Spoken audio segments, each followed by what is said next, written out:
Welcome to 77 TV. Rolugunta Kasturibai పాఠశాల principal మన వెంకట తులసితో మనం ఫేస్ టు ఫేస్. ఈరోజు అనకాపల్లి జిల్లాలో ఓవరాల్గా మినిమం 2021 కస్తూరిబాయ్ కాలేజీలు ఇన్ని కాలేజెస్లో ఉండగా మనకి ప్రధానంగా ఒక రోలుగుంటకే ఇంత ఇంపార్టెన్స్ కానీ ఇంత వాల్యూ కానీ రావడానికి గల కారణం, నెంబర్ 1 పొజిషన్లో ఉండడానికి గల కారణం, ఇవన్నీ ఈరోజు మనతో పాటు ఉన్న తులసి మేడం అడిగి తెలుసుకుందాం. మేడం నమస్తే. మేడం మేడం ఫస్ట్ మా ఛానల్ తరపు నుంచి యాక్చువల్గా మీకు కంగ్రాచులేషన్ మేడం. ఎందుకంటే డిస్టిక్ లెవెల్లో నేను కాకమన్నా మీరు కలెక్టర్ దగ్గర కూడా ఈ ప్రమోషన్ తీసుకున్నారు. లాస్ట్ ఇయర్ తీసుకున్నారు, ప్రమోషన్స్ మీద అవార్డులు తీసుకున్నారు. దానికి గాను అలాగే మంచి పొజిషన్ లో మంచి మనసుతో ముందుకెళ్తున్నారు. మా తరఫు నుంచి మీకు కంగ్రాచులేషన్.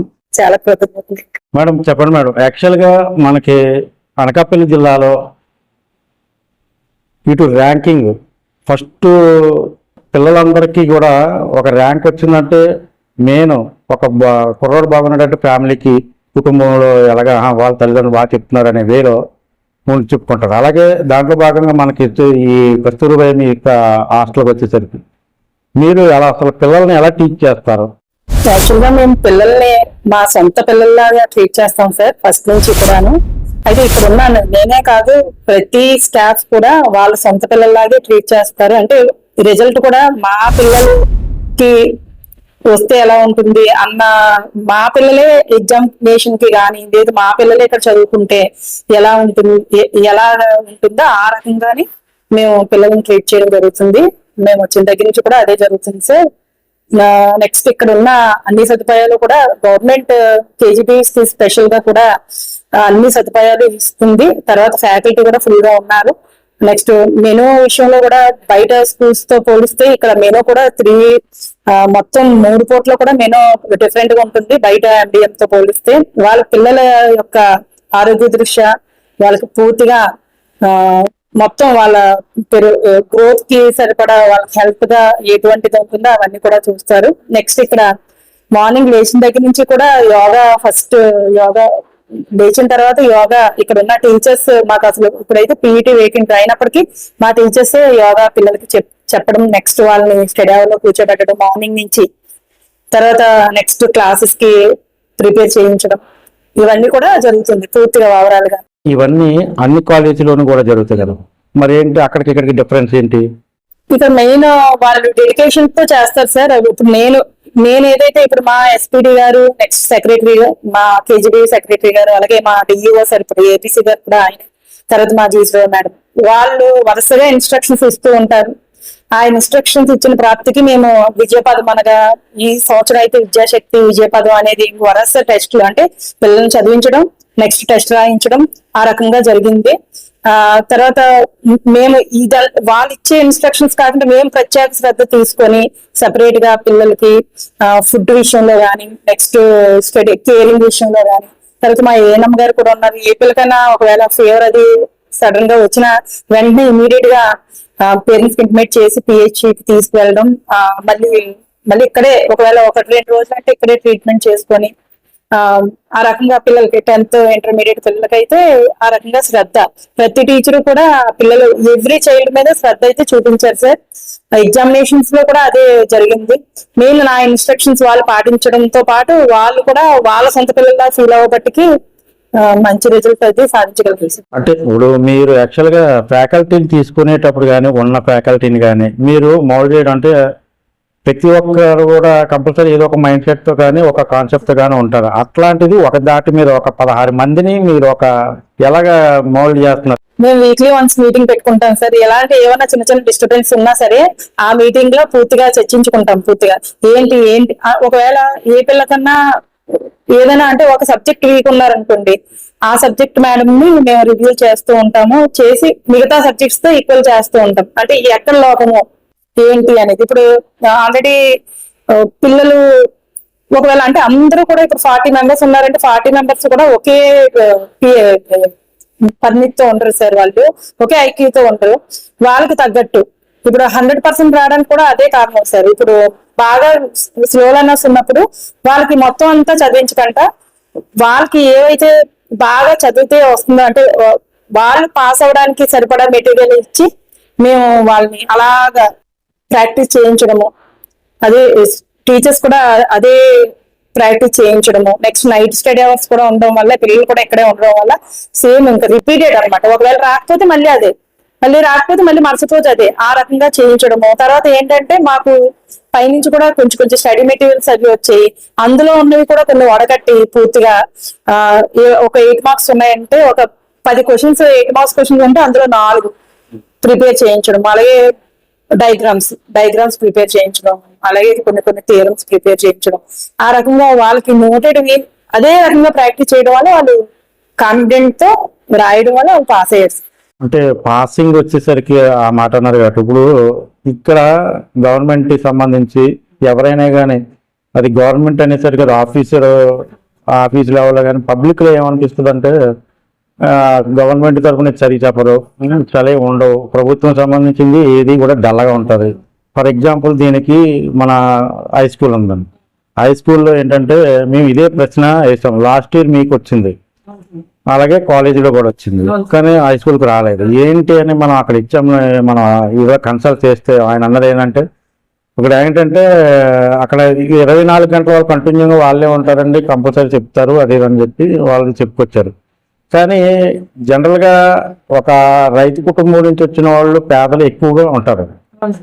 వాళ్ళకి చెప్పాలనే తపన ఉంటే అది 2 అవర్స్ అయినా 5 అవర్స్ అయినా మైండ్ సెట్ కాన్సెప్ట్ బాగుందంటే ఆటోమేటిక్గా దాని రిజల్ట్ బయటకు వస్తుంది. అలాగే రాలేదు. కానీ ఇక్కడ పర్టికులర్ ఇక్కడ ఏంటంటే 1 వే లాగా కంపల్సరీ డిస్టిక్లో మీరే అసలు అనకాపల్లి జిల్లా కొత్త విశాఖపట్నంలో ఉన్నప్పుడు సేమ్ అప్పుడు 21 లాస్ట్ ఇయర్ అలా ఉండేది.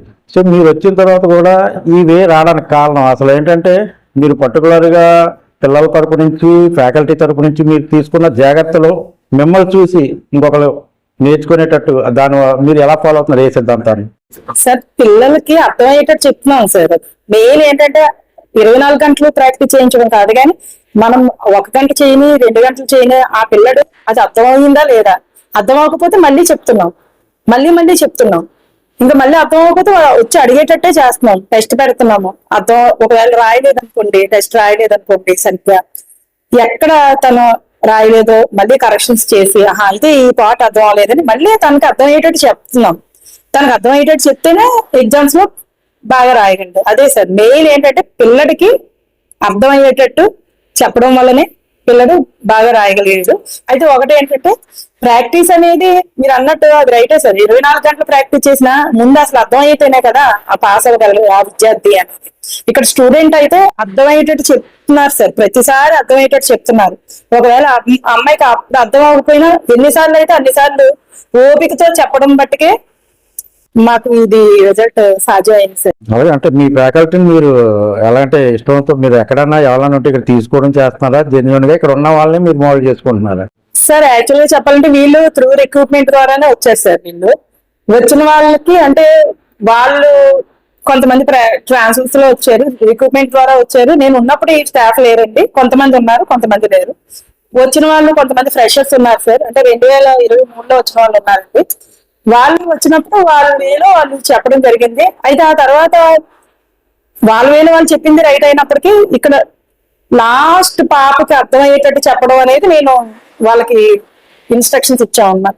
అంటే అందరికి ఒకేలా కాకుండా అందరూ పాస్ అవ్వాలంటే లాస్ట్ ఇప్పుడు ఏ గ్రేడ్ స్టూడెంట్ ఉంటారు, బాగా బిలో యావరేజ్ స్టూడెంట్ కూడా అర్థమయ్యేటట్టు చెప్పే విధంగానే ప్రాక్టీస్ చేయించడం జరిగింది. వాళ్ళు కూడా మంచి బాగా చదువుకునే వచ్చారు. తర్వాత వాళ్ళు మెరిట్ మీద వచ్చారు కాబట్టి వాళ్ళకి కూడా తెలుసు, వాళ్ళు ఆల్రెడీ బిఈడీస్ చేస్తున్నారు కాబట్టి వాళ్ళకి తెలుసు.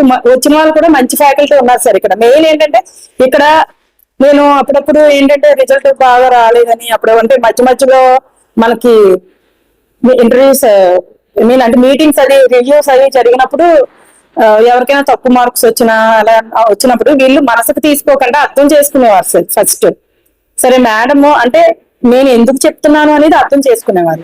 అర్థం చేసుకుని ఆ రకంగా పిల్లల్ని మౌల్డ్ చేయడం మొదలెట్టారు. నెక్స్ట్ ఎగ్జామ్స్ వచ్చేసరికి వాళ్ళు ఎక్కువ షైన్ అప్ అయ్యేవారు. ప్లస్ పిల్లలు కూడా నేను క్వశ్చన్స్ అడిగినప్పుడు పిల్లలు కూడా చెప్తారు కదండి, వాళ్ళు కూడా చెప్పేటప్పుడు బండగా ఇంటొస్తా పెట్టినట్టు కాకుండా వాళ్ళకి అర్థమయ్యి చెప్పేవారండి. రాయడం కూడా అలాగే రాసేవారు. దానివల్ల ఓకే. అంటే మెయిన్ స్టాఫ్ కూడా వాళ్ళు నేను ప్రిపేర్ అవ్వడం కూడా అలాగే అర్థమయ్యేటట్టు ప్రిపేర్ అవ్వాలి. తర్వాత మనకి ఐఎఫ్బీస్ ఉన్నాయి కదా సార్, ఒకవేళ వీళ్ళు అర్థమయ్యేటట్టు చెప్పలేము అన్న డౌట్ వచ్చినప్పుడు ఐఎఫ్బీస్ ద్వారా అందులో మనకి డిజిటల్ లెర్నింగ్ కూడా ఉంది కదా, దాని ద్వారా కూడా చెప్పడం, ఇవన్నీ వల్ల కూడా అది ఒక పిల్లడికి పూర్తిగా అర్థమయ్యి వాళ్ళ గోల్ అచీవ్ అవ్వడానికి ఇదైంది సార్. కారణం మేడం యాక్చువల్గా అంటే ఫ్యాకల్టీ అనేసరికి మీరు ఎక్కడైనా కాదు, ప్రైవేట్ అని కానీ కంపల్సరీ కొన్ని మైండ్లో ఏంటంటే నేను చెప్పింది నెగ్గాలి, నేను చెప్పింది ఇది చెయ్యాలి, ఉంటారు సమ్ అదర్ పీపుల్స్ అలా ఉంటారు. ఈ వేళ ఎట్లాంటి ఫేసింగ్ మీరు ఏమైనా చేశారా? ఎట్లాంటిది ఏమైనా ఉంది ఇక్కడ? సార్ యాక్చువల్గా ఒకరిద్దరు అలా ఉంటారు, కానీ మొత్తం అందరూ ఉన్నా సరే అది ఇక్కడ ఈ మనకి నెక్స్ట్ అందరినీ కలుపుకొని ఒకరినొకరు చూసుకొని వాళ్ళు కూడా వీళ్ళ ఇదైపోయి అంటే వాళ్ళు అనుకుంటారు నిజమే లేదు, ఒక టీచర్ కి నేను చెప్పింది ఇది రైట్ అయ్యి ఉండొచ్చు అని అనుకుంటారు, కానీ ఆ తర్వాత మీటింగ్ అది చెప్పినప్పుడు ఇది ఇలా కాదు ఇలాగా అన్నప్పుడు వాళ్ళు అర్థం చేసుకుంటారు. మీరు అన్నది నాకు అయ్యింది ఏంటంటే నేను ఇలాగే చెప్తాను అన్న వే ఉంటుంది, కానీ వీళ్ళు అర్థం చేసుకుంటారు సార్, ఇలా కాదు ఇలా చెప్పండి ఈసారి అన్నప్పుడు అలా మారుతారు. ఎందుకంటే వాళ్ళు అర్థం చేసుకుంటారు. మెయిన్ మిస్అండర్స్టాండింగ్ చేసుకోరు సార్ ఫస్ట్. అప్పటికప్పుడు వాళ్ళు కొంచెం ఇదైనా ఆ తర్వాత వాళ్ళు ఇది కదా అవును కదా అనేసి వాళ్ళు చేసుకొని వాళ్ళు ఆ రకంగా మోల్డ్ అవుతారు సార్.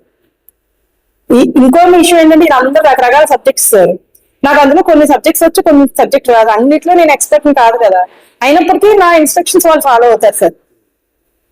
అంటే నేను మామూలుగానే చెప్తాను ఇది ఇలా చెప్తే బాగుంటుంది కదా అంటారు, అలా అని చెప్పి ఈవిడికి హిందీ రాదు కదా ఈవిడ అలాగే చెప్తారు అనేసి హిందీ మేడం అనుకోరు.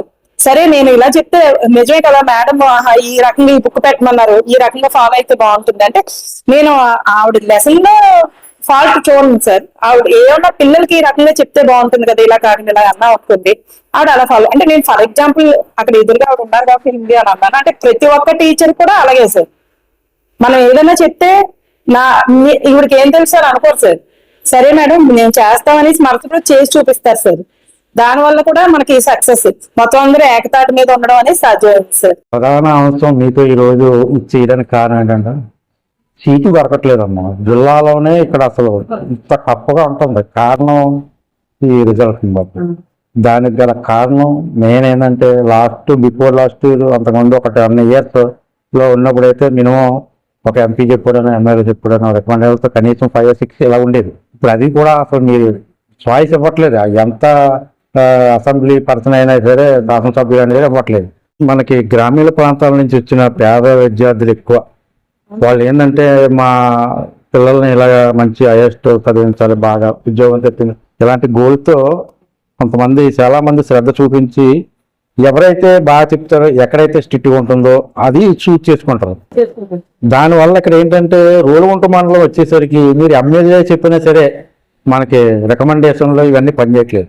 అట్లాంటప్పుడు మీరు ఫేస్ చేస్తున్నారు, మీరు ఏం ఫేస్ చేస్తున్నారు? అప్పుడు ప్రెజర్ అనేది ఎలా ఉంటుంది? ఇంకా ఆఫ్లైన్ అయితే చెప్తాను సార్ అసలు, ఎందుకంటే ఎంత ప్రెజర్ అంటే అమ్మ బాబాయ్ అసలు ఉద్యోగం అసలు అంటే ఇంత కష్టం పడుతున్నాం సరే టీచర్లు కానీ అనుకుంటది, కానీ నేను ఒక్కొక్కసారి టీచర్స్ మీద చాలా గట్టిగా కోపడుతుంటారు, కేవలం పిల్లల ఎడ్యుకేషన్ పరంగా కానీ వాళ్ళు చక్కగా నన్ను ఒక సిస్టర్ గా భావించి ఇంకా ఒక తల్లి పిల్లలు అన్నట్టు ఇచ్చేసుకుని అర్థం చేసుకుంటారు సార్. ఆవిడ ఎందుకు అన్నది అనేసి చూసుకోరు, అర్థం చేసుకుంటారు పూర్తిగా. ఈ అన్ని కష్టము తర్వాత రిజల్ట్ అవన్నీ వస్తాయి, హ్యాపీగా ఉందా అనుకునేసరికి అడ్మిషన్ పండుగ ఇది ఎలా ఉంటదంటే ఇంకా జాబ్ అనేది అలా ఉంటుంది సార్. అసలు అంటే అంత కష్టం టఫ్గా ఉంటుంది సార్. అది మేము ఉన్నామమ్మా, అందుకేనంటే ఇక్కడ ఏంటో ప్రెజర్ మేడం గారు ఫోన్ ఎత్తలేదు, నా ఫోన్ ఎత్తలేదా ఏంటి, ఈ వేలో థింకింగ్ ఉంటుంది. ఎవరికి పొలిటీషియన్ ఎప్పుడు కూడా మనకి తనకు సాయం చేయడం వాళ్ళది కూడా వాళ్ళ వేలో మనం తప్పని అన్నాం, కానీ అక్కడ ఏంటంటే వాళ్ళకి నమ్మకం మీద ఒక కార్యకర్త సంబంధించి తీసుకుని వెళ్తూ ఉంటారు. వాళ్ళు ఏం చేస్తారు, ఆయన ద్వారా నా పిల్లకి అక్కడ ఇది జరుగుతుంది కదా అని వీళ్ళు ఆలోచిస్తారు. సో దాన్ని కూడా ఆయన మనం ఏమన్నా దీన్ని వెళ్ళాం, కానీ ఇక్కడ పాటించాల్సింది మెయిన్ ఆన్లైన్ ఈ అప్లై చేసినా సరే ప్రెజర్ ఉండకూడదు అనేది మీరు తీసుకెళ్తా ఉంటారు పై అధికారి. సార్ యాక్చువల్గా చెప్పాలంటే ఏది కూడా నేను నా చేతిలోకి తీసుకోలేదు సార్. ఎప్పుడు కూడా యాక్చువల్గా ఇక్కడ ఆన్లైన్ సార్, మొత్తం పూర్తిగా 40 సీట్స్ ఉంటే 40 సీట్స్ కూడా ఆన్లైన్ సార్. ఇంకా నేను ఇదంతా కూడా నేను పైకి మీడియా ద్వారా గానీ ప్రతిసారి కూడా నేను ఆన్లైన్ అవన్నీ అప్లికేషన్స్ పెడుతూ ఉంటున్నాను. పైకి ప్రతి విలేజ్ సర్పంచ్ కి ఇస్తున్నాను సార్. ఇది ఆన్లైన్ 40 సీట్స్ ఇది అప్లికేషన్ పెట్టుకోమనండి అన్న. ఆన్లైన్ అని అన్నా కూడా వాళ్ళకి ఆ 40 అయిపోయాక కూడా మళ్ళీ మా పాపకి ఇవ్వండి, మా పాపకి ఇలా అంటే మాకు అసలు ఖాళీ లేదు, మాకు ఇది ఆన్లైన్ పూర్తిగా నా చేతిలో ఏమీ లేదు అన్నా సరే ఇంటికి కూడా వచ్చేస్తూ ఉంటారు సార్. నిన్న కూడా వచ్చారండి, అప్లికేషన్ చేతికి ఇచ్చేస్తున్నారు. అది కూడా నర్సీపట్నం మండలం వాళ్ళు గోల్కొండ పెట్టుకున్నారు సార్. మీ మండలం వాళ్ళు మాకు పెట్టుకున్నారు అవ్వదు అంటే, లేదు మేడం మాకు అక్కడే కావాలి, ఇక్కడ ఎడ్యుకేషన్ బాగుంటుంది, ఫుడ్ బాగుంటుంది, టీచర్లు ఎడ్యుకేషన్ బాగా చెప్తున్నారు, సెక్యూరిటీ కూడా బాగుంటుంది అక్కడ. యాక్చువల్గా ఒకప్పుడు నేను వచ్చేటప్పుడు మీకు మీరే నేను ఇది యాక్చువల్గా ఈ స్కూల్ పరిస్థితులు మీకే తెలుసు నేను రాకముందు. ఆ తర్వాత కొంచెం బాగా మనం చేసుకొని చక్కగా పెట్టుకొని చేసాము. మరి ఇప్పుడైతే పేరు సెక్యూరిటీ బాగుంది, అప్పుడైతే సెక్యూరిటీ లేదు ఏమీ లేదు అన్న పేరు లేదు, ఇప్పుడు చక్కగా సెక్యూరిటీ బాగుంది అనేసి అంటున్నారు. పైగా పక్క మండలం వాళ్ళు కూడా ఇక్కడే పెట్టుకోవడం జరిగింది సార్. నేనంటే ఆ సందర్భం మీకు అప్లై చేసేటప్పుడు అదర్ మండలాలు అని పక్కన పెడితే మీకు డిఏ లెవెల్లో మీరు అసలు ఎంత స్ట్రెంత్ ఉంటుంది కదా, పెంచడానికి ఆస్కారం ఉంటుందని మీరు రిక్వెస్ట్ పెట్టండి. నేను చెప్తున్నాను సార్, నేను రిక్వెస్ట్ చేస్తున్నాం కానీ అది అవ్వదు, స్టేట్ లెవెల్లో పెంచితే తప్పితే అవ్వదు అని అంటున్నారు. తర్వాత ఆఫ్లైన్ సీట్స్ ఉంటాయి కదా సార్, 40 అయిపోయాక ఎవరికైనా హెల్త్ బాగోకపోతే అవి ఖాళీగా ఉంటాయి. అంటే ఈ 40 మెంబర్స్ కొంతమందికి హాస్టల్ లైఫ్ ఇష్టం ఉండక ఈ 1 వీక్ లో వెళ్ళిపోతుంటారు, అంటే జూన్ లో అలాగా వెళ్ళిపోతున్నప్పుడు ఆ వీకెండ్స్ ఉంటే ఇంకా టెన్షన్ సార్ మాకు. అది నా చేతిలో నేను తీసుకుని అవి కూడా ఆ ఖాళీని కూడా నేను అధికారుల దృష్టిలో పెట్టేస్తాను.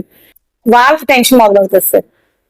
వాళ్ళు కూడా చాలా ప్రెజర్ ఫీల్ అయ్యారు సార్. అక్కడికి వెళ్ళిపోయి చాలా అందరు మన పొలిటీషియన్స్ అన్ని చాలా అల్లరి చేస్తారు సార్, చాలా ఇబ్బంది పెట్టేస్తారు సార్. పేరెంట్స్ కూడా అక్కడ అలా నించొని అలా ఇంకా మొత్తానికి 4 రోజులు కూడా ఆఫీస్ లో ఖాళీ ఉండదు సార్, కేవలం ఉంటారు సార్. టాబ్లెట్ వేసుకోవాల్సిన 4 రోజులు పాటించాల్సిన మెడిసిన్ ఇక్కడ పేరెంట్స్ ఎవరో ఒకరు ఇక్కడ ఉంటున్నారు సార్, వాళ్ళ తాలూకా జెంట్స్ అక్కడికి వెళ్తున్నారు సార్. ఇక్కడ ఆడవాళ్ళు సీట్ ఖాళీ లేదన్నా సరే ఇంకా ఆ 4 రోజులు కూడా చాలా ఇబ్బంది పెడతారు సార్. ఈ చివరాఖరికి ఎమ్మెల్యే గారు కూడా మరి ఆయన నన్ను అడిగినా నా చేతిలో ఉండదు కాబట్టి నేను డిస్ట్రిక్ట్ ని రీచ్ అవ్వమంటారు, డిస్ట్రిక్ట్ వరకునే వెళ్ళమంటారు సార్. ఆ రకంగా ఆఫ్లైన్ కూడా డిస్ట్రిక్ట్ నుంచి వస్తాయి సార్. లాస్ట్ టైం నాకు తెలిసి అక్టోబర్ వరకు అలాగా అడ్మిషన్ ప్రాసెస్ జరుగుతూనే ఉంది సార్. చాలా ఇబ్బంది పడిపోయాం. మీరు అడ్మిషన్స్ అంటేనే 101 కొట్టుకుంటుంది. నాకైతే 101 కాదు సార్, 105 కొట్టుకుంటా సార్. అది లేకుండా ఉంటే బాగుంది సార్, అసలు టెస్ట్ పెడితే బాగుంది అనిపించింది. అంటే సెమీ ఆర్ఫాన్ కి ఆర్ఫాన్స్ కి కాదు కానీ వాళ్ళని మామూలుగా ఉన్న వాళ్ళు ఉన్నట్టు తీసేసుకుని డ్రాప్ అవుట్ ని సెమీ ఆర్ఫాన్ ని మిగతా వాళ్ళు ఎవరైతే ఉన్నారో బీపీఎల్ఏ కదా సార్, అప్పుడు అందరికి ఒక టెస్ట్ పెడేస్తే ఇప్పుడు అప్లికేషన్స్ కూడా మనవి ఎక్కువ ఉన్నాయి సార్.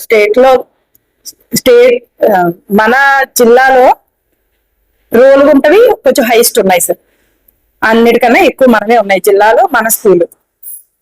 వాళ్ళందరికీ టెస్ట్ పెట్టేస్తే ఎవరైతే 40 మంది ఇంట్రెస్టెడ్ ఉన్నారో వాళ్ళకి ఇస్తే బాగుంటది అని అనిపిస్తుంది సార్. మరి అది ప్రాసెస్ వస్తే బాగుండు, మరి అది జరగట్లేదు ఇంకా. వీటి మీద అంటే ఇట్లాంటి వాటి మీద కానీ ఎప్పుడైనా కానీ రివ్యూ కానీ చర్చింగ్ కానీ డిఈఓ లెవెల్ ఏమైనా జరుగుతాయి సార్, జరుగుతాయి, ఎప్పటికప్పుడు జరుగుతూ ఉంటాయి. మరి మీరు ఏం ఫీడ్బ్యాక్ వాళ్ళు ఏం ఫీడ్బ్యాక్ ఇస్తారు మీకు? ఏమంటారంటే వాళ్ళకు కూడా చాలా ప్రెజర్ ఉంటుంది, మీరు ఆ ప్రెజర్ తట్టుకోండి అనేసి అంటారు తప్పితే ప్రెజర్ తట్టుకోండి అంటే అందరికి సమాధానం చెప్పుకోలేను సార్. మీకు తెలిసే ఉంటది స్కూల్లో ఫస్ట్ స్కూల్ మీద ప్రెజర్ పడుతుంది, నా సమాధానం వాళ్ళకి కన్విన్స్ అయితే వాళ్ళు చూసుకుంటారు. లాస్ట్ టైం పేపర్ వర్క్ వస్తుంది కదా సార్, ఏపీ మన డిఓ గారిని వాళ్ళని ఇచ్చేసే పరిస్థితి వచ్చింది. అంత హైయర్ ఆఫీసర్ అయినా కానీ తట్టుకోలేని పొజిషన్ సార్. అంటే కలెక్టరేట్ కి ఇవ్వడం, ప్రతిదీ లెటర్లు ఇవ్వడము అలా అండి. నా సమాధానం కన్విన్స్ అయితే అక్కడికి వెళ్ళిపోతారు, వాళ్ళని ఇబ్బంది పెట్టడం జరుగుతుంది సార్. చాలా ఇబ్బందే సార్ అడ్మిషన్స్ అంటే ఇంకా మీరు చెప్పవసరం లేదు, చాలా ప్రెజర్. మనకి పర్టికులర్ గా హాస్టల్ కమ్ స్కూల్ 2 ఉండడం వల్ల స్టూడెంట్ కి మెయిన్ ఇంపార్టెంట్ మైండ్ డైవర్ట్ అవ్వకుండా ఈ ఒక థాట్ లో తీసేయడానికి ఇది ఒక మెయిన్ ఇంపార్టెంట్, ఇది ఒక గోల్. అయితే అందులో మనకి ఫుడ్ వచ్చేసరికి ఏంటమ్మా, ప్రభుత్వం అనేసరికి పర్టికులర్ గా మనం అనుకున్న ఏమి ఇవ్వరు. కానీ మీరు ఇక్కడ ఏంటంటే పర్టికులర్ గా వాళ్ళకి హెల్తీగా ఉండాలి. ముందు హెల్తీగా ఉంటేనే పర్సన్ మైండ్ ఫ్రెష్గా ఉంటేనే చదవడానికి ఇది ఉంటుంది. అలాగే మీరు ఏం జాగ్రత్తలు తీసుకుంటున్నారు ఫుడ్ విషయంలో? ఫుడ్ విషయంలో వాళ్ళు ఇవ్వకపోయినా గొడవ రప్పించుకుంటున్నాం సార్ మేము. మరి ఇంకా అంతకు మించి ఏం చేయలేకపోతున్నాం. ఇంకా హెల్త్ ఎందుకంటే మనకి మెనూ ప్రకారం ఉండాలి కాబట్టి ఖచ్చితంగా ఫుడ్ అనేది మేము టెండర్ నుంచి రిక్వెస్ట్ చేసినాం. మొత్తానికి మీరు ఇవ్వాల్సిందే అనేసి కొంచెం గట్టిగా మాట్లాడి ఒకవేళ ఆయన ఇవ్వకపోతే మేము హైయర్ ఆఫీసర్స్ చెప్తున్నాం సార్. ఈయన ఈ రోజు ఇవ్వలేదు అనేసి అంటే వెంటనే వాళ్ళు కూడా స్పందించి వాళ్ళు కూడా మాకు ఇవ్వడం జరిగింది సార్. జనరల్ గా ఏంటంటే మనకి స్టూడెంట్స్ ఫుడ్ ఎంత ఇంపార్టెంటో తల్లిదండ్రుల కంటే ఎక్కువ చూడరు అనే ఒక థింకింగ్ ఉంటుంది. ఆ మైండ్ నుంచి రావడానికి మీరు ఫేస్ చేస్తున్నారు కరెక్టే. కానీ ఇక్కడ ఏంటంటే ఈ వేలో కొన్ని బిల్స్ పెండింగ్ ఉన్నాయని, 3 months ఉన్నాయి, ఇంకా 4 months ఉన్నాయి అని ఉన్నాయని వాళ్ళు కూడా మేము ఎక్కడి నుంచి పెట్టి అనేది వే ఉంటుంది. అట్లాంటి ఫేస్ చేసినప్పుడు మీరు సుపీరియర్ కి ఏం చెప్తారు? ఎలా సార్ యాక్చువల్గా చెప్పాలంటే మనకి ప్రెజెంట్ అయితే ఆ పరిస్థితి లేదు సార్. ఒకప్పుడు ఉండేది కానీ ఇప్పుడు ఏ మంత్ ఒకవేళ 2 months తర్వాత మనకి బిల్స్ వచ్చేస్తున్నారు సార్.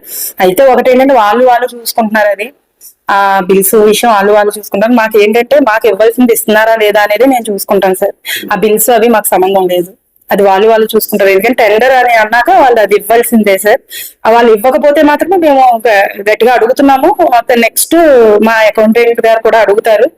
టీచర్స్ కూడా ఉంటూ ఉంటారు. వాళ్ళు వచ్చినప్పుడు ఉంటూ ఉంటారు. మేము ఏం పెట్టామో వాళ్ళు చూస్తారు. ఇంజెంట్ ఏం పెట్టామో చూసి అవి రాకపోతే మాత్రం వెంటనే నాకు ఫోన్ వస్తుంది సార్. నేను ఒకవేళ రాకపోతే ఎందుకు రాలేదు అంటే వాళ్ళు ఏదో రకరకాల కారణాలు చెప్తారు. నేను వెంటనే ఆఫీస్కి చెప్తాను. వాళ్ళు అర్జెంట్ గా సప్లై చేయండి అంటే మరుసటి రోజైనా సప్లై చేస్తున్నారు. ఇదంతా సప్లై అనేది పక్కన పెడితే మా వంట కుక్కలతో మేము దగ్గరుండి వంట చేస్తాం సార్. వాళ్ళు చాలా నీట్ గా చేస్తారు. ఒప్పుకోము మేము. అయితే ఒకప్పుడు నేను రాకముందు చిన్న కంప్లైంట్స్ ఉండేవి కదండి, ఇలా ఉండదు అలా అనేసి. వాళ్ళు కూడా ఇప్పుడు ఎందుకు చేయట్లేదంటే వాళ్ళందరినీ కూడా మేము ఒక గ్రూప్ ఉంది సార్, ఆ గ్రూప్ లో పెట్టేసాము. ఇప్పుడు ప్రతి ఫుడ్ కూడా ఫొటోస్ అక్కడికి వెళ్తున్నాయి, పేరెంట్స్ కి వెళ్తున్నాయి. ఎవరైతే వాళ్ళు అంటే గ్రూప్ లో అంతమంది పట్టరు కదా. జియో ట్యాకింగ్ కాదు సార్, వాట్సాప్ గ్రూప్ పెట్టాము sir. Parents the WhatsApp group పెట్టాము. ఎవరైనా చూడాలి అనే ఇంట్రెస్ట్ ఉన్నా అంటే ఎస్ఎంసీ మెంబర్స్ అందరూ కూడా అందులో ఉన్నారు సార్.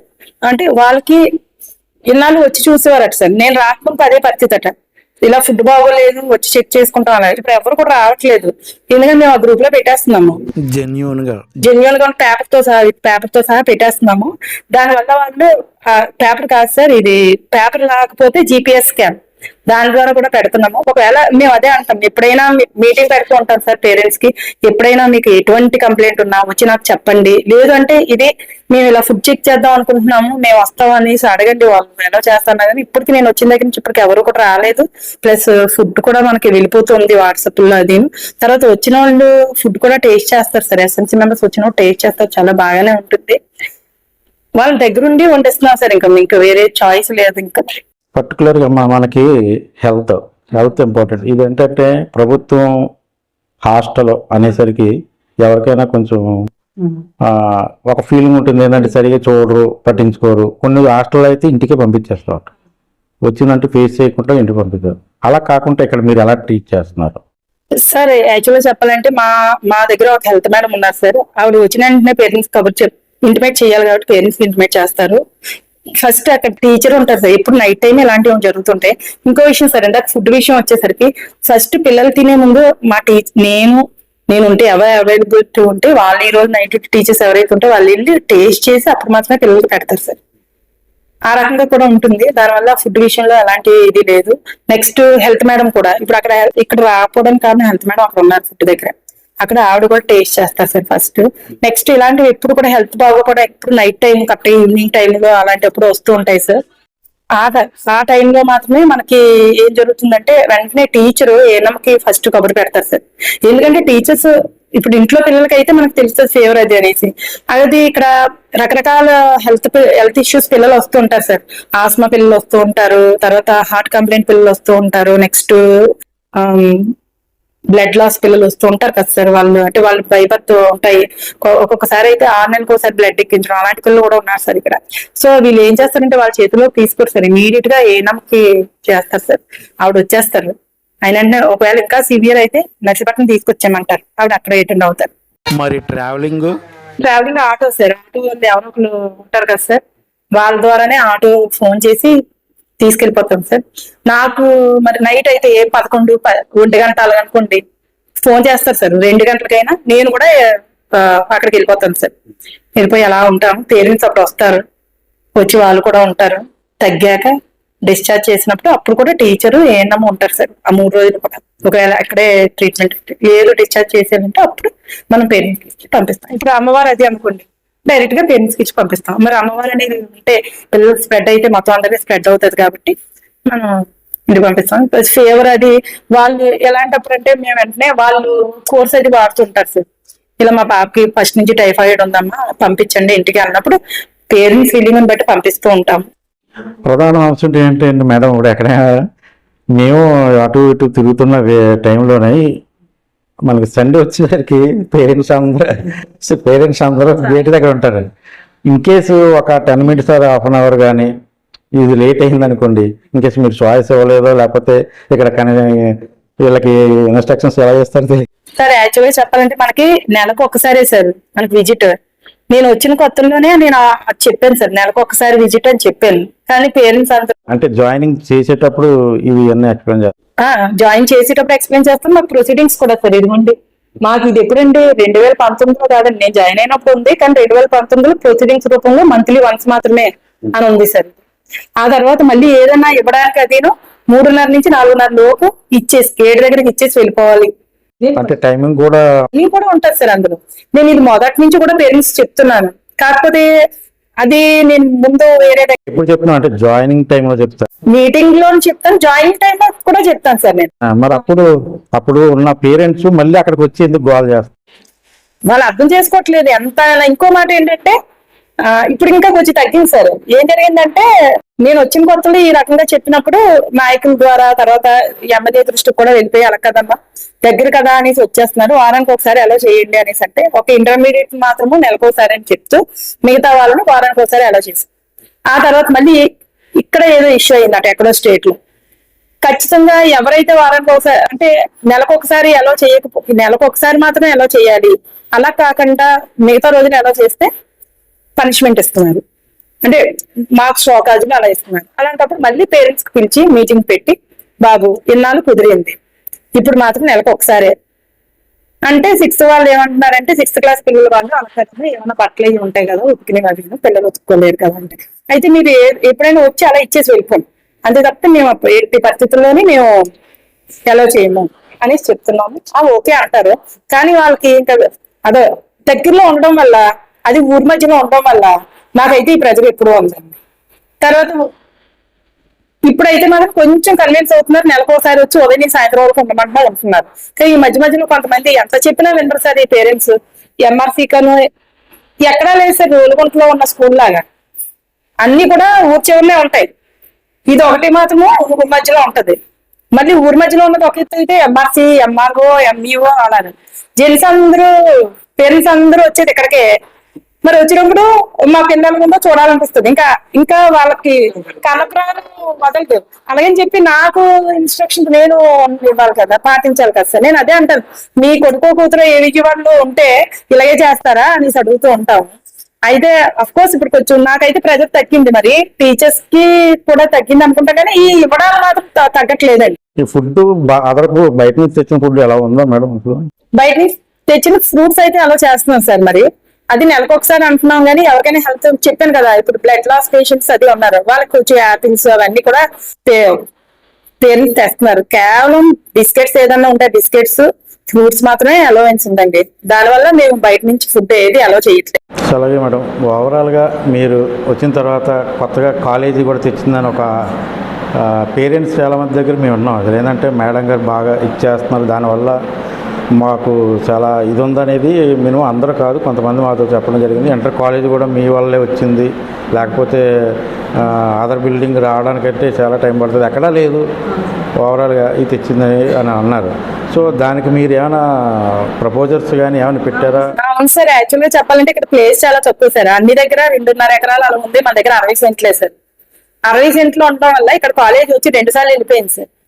మూడోసారి నేను ఏం చేశానంటే కాలేజ్ పిల్లలకి రూమ్స్ సరిపోవట్లేదు, మరి కాలేజ్ కాకుండా ఇప్పుడు ఎడిషనల్ రూమ్స్ అలా ఇవ్వండి అనేసి వచ్చిన దగ్గర నుంచి కూడా ప్రపోజల్ పెడుతూనే ఉన్నాను సార్. కాంపౌండ్ వాళ్ళకి అయితే లేదు అంటే దేనికైనా ఏదైనా వచ్చిన దగ్గర నుంచి అలా ప్రపోజల్స్ పెడుతూనే ఉన్నాను సార్. ఆ ప్రపోజల్స్ పెట్టడం వల్ల మనకి ఈ రూమ్స్ శాంక్షన్ అయ్యాయి సార్. సరే ఖాళీ లేదు, మరి పిల్లలు ఎక్కడ ఉంటారు సార్? టోటల్ ఎస్టిమేషన్ ఎంతమ్మా? ఎస్టిమేషన్ అయితే ఎక్కువే సార్, ఇది 1,60,00,000 అన్నారు. కాకపోతే మనకు ప్లేస్ లేదు కాబట్టి దాంట్లో సగం 90కి స్టెప్ బై 90కి అండి. ఇప్పుడు 90 lakhs అవుతుంది సార్. అది 1 crore తో అవుతుంది సార్. మరి ఇంకా దాంట్లో ఏమో తగ్గుతారో ఏమో తెలియదు సార్. కాకపోతే ఏంటంటే మెయిన్ ఆ ప్రపోజల్ అయితే మాత్రం లెటర్ అయితే రాసేదాన్ని సార్. నాకు గదులు అయితే లేవు. మరి నెక్స్ట్ ఇప్పుడు ఒక గ్రూపే ఉంది, ఇంకో గ్రూప్ వస్తే పరిస్థితి ఏంటో అర్థం అవ్వట్లేదు సార్. దానివల్ల నేను ప్రపోజల్ పెట్టడం జరిగింది. అయితే ఏంటంటే వచ్చింది ఉన్నంతలో బెస్ట్ గా చేయాలని ఎవరైనా వస్తాం సార్. మెయిన్ ఆ థాట్ ఉండడే మెయిన్ గ్రేట్ కూడా అదే కదా. మెయిన్ ఏంటంటే నాకు మెయిన్ పిల్లలకి సరిపడా గదులు పూర్తిగా చేసి, తర్వాత డైనింగ్ రూమ్ కూడా ఒకప్పుడు మామూలుగా ఉండేది, తర్వాత వాటిలో కూడా పిల్లలు కింద కూర్చుంటున్నారని మనం చూసాం, అలా కూడా చేసాం సార్. మన సమ్మర్ లో చేసాం. మరి ఇంకా మనకి పిల్లలకి పేరెంట్స్ కి రోడ్డు అదొకటి ఆల్రెడీ వీళ్ళు రిక్వెస్ట్ చేశాం సార్, వాళ్ళు చేస్తామన్నారు. తర్వాత మీటింగ్ హాల్ ఒకటి మేడ మీద ఒకటి సార్ని ఈగని రిక్వెస్ట్ చేసి ఆ స్టేట్ మీద అది కూడా రెడీ అవుతుంది సార్. ఈ రకంగా అన్ని అయిపోయాక ట్రాన్స్ఫర్ అయినా పర్వాలేదు. ఇంకా ఆ గుడ్ విల్ అంటూ నేను ఉన్న టైంలో ఇది అయిందని సాటిస్ఫాక్షన్ అని ఉంటుంది. సో అలాగే మన కాలేజీలో టెక్నికల్ ఇష్యూస్ ఏమైనా ఉన్నాయమ్మా? ఇది లేదంటే కంప్యూటర్ సిస్టమ్ కానీ అన్ని ఉన్నాయి సార్. మనకు కంప్యూటర్ ల్యాబ్ కూడా వస్తుంది. నెక్స్ట్ వచ్చింది సార్ కంప్యూటర్ ల్యాబ్ కూడా, త్వరలో కంప్యూటర్స్ కూడా వస్తాయి సార్. వొకేషనల్ గ్రూప్ ఒకటి కొత్తగా వచ్చింది సార్, ఫుడ్ ప్రాసెసింగ్. దాని ద్వారా పిల్లలకి ఏంటంటే 10th తర్వాత అవని ఆ సర్టిఫికేట్స్ ఉంటే పిల్లలు సొంతగా బేకరీ కానీ ఏదైనా ఫుడ్ బేకరీ లేదు ఫుడ్ ఇండస్ట్రీ పెట్టుకోవచ్చు సార్. ఆ చిన్న దాంతో చిన్న పరిశ్రమలు అంటారు కదా, అలాంటివి పెట్టుకోవచ్చు సార్. ఇంట్లోనే అలాంటివి పెట్టుకుని ఆ సర్టిఫికేట్ ద్వారా వాళ్ళు లైఫ్ చేయొచ్చు సార్. అలాంటి గ్రూప్ సార్ ఫుడ్ ప్రాసెసింగ్ వచ్చింది. ఫ్యూచర్ లో ఇంకో గ్రూప్ ఏదో వస్తుంది అంటున్నారు. అలాగే vocational art and craft lab ఉంది సార్, మాకు ఆల్రెడీ వచ్చింది, అది మేడ మీద ఉంది. అలాగే మాకు కంప్యూటర్ ల్యాబ్ కూడా వచ్చింది, త్వరలో కంప్యూటర్స్ వస్తాయి సార్. అలాగే మాకు స్మార్ట్ క్లాస్ రూమ్ ఒకటి ఇలాగా చేయడం వల్ల అంటే జిల్లాలో 5 schools కి వచ్చేసారు. అందులో మన స్కూల్ ఒకటి స్మార్ట్ క్లాస్ రూమ్ అంటే స్క్రీన్ విత్ ప్రొజెక్టర్ వచ్చింది సార్ మనకి. దాని ద్వారా కూడా పిల్లలకి పాఠాలు చెప్తున్నారు సార్. ఫైనల్ గా మనకి ఇక్కడ ఏంటంటే జనరల్ గా మీరు ఈ సిచ్యువేషన్ లో ఉండి మంచి పొజిషన్ పిల్లలకి ఇచ్చాననే సాటిస్ఫాక్షన్ ఉన్నప్పుడు ఇట్లాంటి సందర్భంలో అనుకోని సంఘటనలు ఏమైనా నైట్ కానీ లేకపోతే ఎవరు బాగోకుండా తల్లిదండ్రులు వచ్చి మిమ్మల్ని తిట్టినట్టు కానీ బెదిరేట్ పెట్టించిన కానీ ఇట్లాంటివి ఏమైనా ఫేస్? నేను వచ్చినాక అలాంటివి చేయలేదు సార్. అఫ్ కోర్స్ నేను వచ్చిన కొత్తలో పెద్ద ఇష్యూ జరిగింది, అప్పుడు కూడా పేరెంట్స్ ఏం అనలేదు సార్. అసలు నాకు అధికారుల నుంచి కొంచెం ఆ ప్రెజర్ నోటీసులు రావడం అలాంటప్పుడు కొంచెం నేను ప్రెజర్ పడ్డాను తప్పితే పేరెంట్స్ కానీ ఎవరు కూడా వచ్చింది లేదు. ఎందుకంటే ఇక్కడ చూస్తున్నారు, నేను వచ్చిన దగ్గర నుంచి పిల్లల్ని చూసే ఇది. నెక్స్ట్ మాకు ఇంకో చిన్నది ఏంటంటే మాకు ఇది గ్రౌండ్ చాలా చిన్నది, పిల్లలు ఆడుకోవడానికి లేదు అనే చిన్నది అయితే ఉంది. అది కూడా మొన్న స్టేట్ టీం వచ్చారు, దాన్ని కూడా పైకి పెడతామన్నారు. మరి ఇక్కడ ఎక్కడో ఖాళీ ల్యాండ్ ఉందన్నారు, దాన్ని ఇచ్చే అవకాశం ఉంది అని అంటున్నారు. మరి చూడాలి. అయితే పేరెంట్స్ అయితే ఇప్పటికొచ్చి నన్ను ఎప్పుడు కూడా వెళ్ళి చూపించలేదు సార్. ఆ విషయంలో ఫుడ్ విషయంలో కూడా అంతమంది ఎవరికైనా ఏదైనా కంప్లైంట్ ఉంటే వస్తారు, మేడం ఈ రకంగా ఉందండి అనేసి అంటే వాళ్ళకి మనం క్లియర్ గా ఎక్స్ప్లెనేషన్ చేస్తాం సార్. ఎవరైనా ఫుడ్ కానీ మనకి చాటింగ్ కానీ తెచ్చుకున్నారనుకోండి, అది మేము ఎలా చేయము. వాళ్ళకి కొంచెం పేరెంట్స్ దగ్గర అయితే కొంచెం కఠినంగానే ఉంటాను సార్. పిల్లల్ని ఎంత ప్రేమగా చూసుకుంటానో పేరెంట్స్ దగ్గర అంత కఠినంగా అయితే ఉంటున్నాను. ఎందుకంటే ఆ మాత్రం కఠినం లేకపోతే పిల్లలకి ఇబ్బంది అయిపోద్ది అనేసేనండి. పేరెంట్స్ అయితే నన్ను ఏం అనలేదండి. ఈ అడ్మిషన్స్ అప్పుడే చాలా ప్రెజర్ ఉంటుందండి, నాకు అది కూడా లేకుండా చేస్తే బాగుంటుంది. మెయిన్ ఇది అంతా అనుకోవడానికి కారణం రిజల్ట్ అండి. మెయిన్ పిల్లలకి ఫుడ్ విషయంలో మనం తేడా చేయకపోవడం. పిల్లలు కూడా అక్కడ పేరెంట్స్ దగ్గర ఫుడ్ చాలా బాగుంటుంది. మాకు డైలీ మెనూ ఇది మెనూ ఉంటుంది సార్ మాకు డైలీ, ఇంకా అదే మెనూ చేయడం. ఆ రకంగా పిల్లలు కూడా బయటికి ఎలివేషన్ బాగుంది సార్. పిల్లలు పేరెంట్స్ కి వచ్చే ఎలివేషన్ వల్ల కూడా వాళ్ళు అలా ఉంటుంది సార్. వాళ్ళైతే నన్ను ఏమనలేదు. ఫైనల్ గా ఇక్కడ ఏంటంటే మనకి తల్లిదండ్రులకి కాదు ఉపాధ్యాయులకి కాదు 100% అంటే ఒక కుటుంబంలో 5 ఉన్నదంటే 5 మైండ్ ఒక చెట్ల ఒక తాటనే తేలేము, అలాగే 5 ఒకలా మార్చలేము. కానీ ఇక్కడ ఏంటంటే ఓవరాల్ గా మీరు 42% ఉంటే 42 మెంబర్స్ ఉన్నారు. 42కి 40 మెంబర్స్ పాస్ అయ్యారు. ఈ శతశాతానికి అంటే మీరు ఏం చేస్తున్నారు? అసలు ఏంటి అసలు ఫ్యాకల్టీ? మేము యాక్చువల్గా చెప్పాలంటే గ్రేడింగ్ చేస్తున్నాం సార్, పిల్లల్ని గ్రేడింగ్ చేస్తున్నాం. అంటే హెట్రోజెనస్ గ్రూప్ అనేది ఒకటి ఉంటుంది. అక్కడ ఏం చేస్తున్నాం అంటే A grade, B grade, C grade, D grade అలా గ్రేడింగ్ డివైడ్ చేసినప్పుడు అవి ఎవరైతే బిలో స్లో లర్నర్స్ ఉన్నారో వాళ్ళని ప్రత్యేక శ్రద్ధ, వాళ్ళకి రెమీడియల్ క్లాసెస్ పెడుతున్నాం. వాళ్ళకంటూ వాళ్ళని దగ్గర పెట్టుకొని ఒక టీచరు ఆ ఏ గ్రేడ్ వాళ్ళని, బి గ్రేడ్ వాళ్ళని అక్కడ పెట్టి ఎవరైతే మనకు ఫెయిల్యూర్ అవుతారు అనే డౌట్ ఉందో వాళ్ళని దగ్గర పెట్టేసుకొని ఇంకా అలా వాళ్ళతోనే ప్రాక్టీస్ చేయించడం, అర్థమయ్యేటట్టు చెప్పడం, ఆ రకంగా పిల్లలకు అర్థమయ్యేటట్టు డెడికేషన్ తో చెప్పడం ఆ రకంగా జరుగుతుంది సార్. అలాగే ఫస్ట్ ఆఫ్ ఆల్ మీరు ఇప్పుడు మన ర్యాంకులు వచ్చిన పిల్లల ప్లస్ వాళ్ళ తల్లిదండ్రులకి ఏం చెప్పదలుచుకున్నారు? సార్ ఏంటంటే వాళ్ళకి అమ్మాయి వాళ్ళకి ఇంకా ఇంటర్ అయిపోయింది కదా అనేసి మ్యారేజ్ అది చేయకుండా వాళ్ళని ఇంకా ఫర్దర్ స్టడీస్ కి అయితే చదివించాలి. ఆ పేరు వాళ్ళు చాలా మంచి స్టూడెంట్స్ సార్. వాళ్ళు బిఎస్సి నర్సింగ్ దీని తర్వాత నెక్స్ట్ బిఎస్సి నర్సింగ్ సార్. అది కూడా చదువుకొని ఆ పేరెంట్స్ వాళ్ళని బాగా షైన్ అప్ చేసి ఇంకా అంటే మా దగ్గర లేరు కాబట్టి ఇంకా చదువుకోవడానికి వాళ్ళకి అవకాశం ఇవ్వాలి. పెళ్లి అయితే ఇప్పుడు చేయకుండా వాళ్ళ వయసు వచ్చినప్పుడు మాత్రమే, అంటే 23-24 సంవత్సరాలకు పెళ్లి చేసుకుని వాళ్ళు ఉద్యోగంలో స్థిరపడాక మాత్రమే మ్యారేజ్ గురించి ఆలోచించాలి. ప్రెజెంట్ అంటే కేజీబీ పిల్లలు మాక్సిమం ఆ పేరెంట్స్ అలాగే ఆలోచిస్తారు సార్, ఇంటర్ అయ్యాక పెళ్లి అని ఆలోచిస్తారు. అలా కాకుండా పిల్లలు బాగా చదువుకునే పిల్లలు కాబట్టి వాళ్ళు పూర్తిగా వాళ్ళ లైఫ్ లో సెటిల్ అయ్యాక మాత్రమే వాళ్ళు మ్యారేజ్ చేయాలి. అంటే చదువుకునే ప్రతిభ ఉన్నప్పుడు వాళ్ళు ప్రోత్సహించడం అది కరెక్ట్. అలాగే ఓవరాల్ గా ఏంటంటే ఫైనల్ గా మీకు బాగా సపోర్ట్ చేసి మీతో పాటు జర్నీ చేస్తున్న మీ ఫ్యాకల్టీకి మీరేం చెప్తారు? వాళ్ళకి చాలా థ్యాంక్స్ చెప్తున్నాను సార్. ఇంకంతకు మించి ఏమవును సార్, వాళ్ళు అంటే అందరి తీరు వేరు సార్, మా స్టాఫ్ తీరు వేరు. నాకు కొంచెం కోపమే, ఎప్పుడైనా కోపం ఉన్నప్పుడన్నా వాళ్ళు అది యాక్సెప్ట్ చేస్తారు సార్. నా కోపాన్ని యాక్సెప్ట్ చేస్తారు, నా ఆనందాన్ని యాక్సెప్ట్ చేస్తారు, అలాగే నా బాధని యాక్సెప్ట్ చేస్తారు. వాళ్ళకి థ్యాంక్స్ కన్నా ఇంకా అంతకన్నా పెద్దది ఏమి సార్.